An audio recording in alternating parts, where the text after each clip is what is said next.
Hey, what's going on everyone? In this video, I'll show you how to shoot torpedoes in World of Warships. First, make sure you're in a ship that has torpedoes, like a destroyer, some cruisers, or submarines. To aim torpedoes, press 2 on your keyboard or 3 to switch to torpedo mode. You'll see the torpedo aiming reticle appear in the water. Move the reticle to where you think the enemy ship will be when the torpedo reaches it. Torpedoes take time to travel, so you need to lead your shot. Aim ahead of the moving target and predict their movements. Once you're ready, press the fire button, usually left mouse click, to launch. Tips for effective torpedo attacks.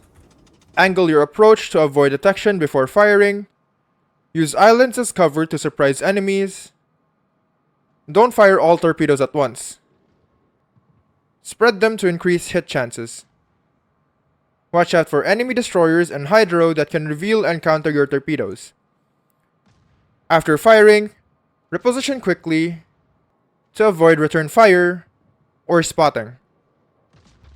And that's it. Aim, lead, and launch. Master torpedoes to deal devastating damage in World of Warships.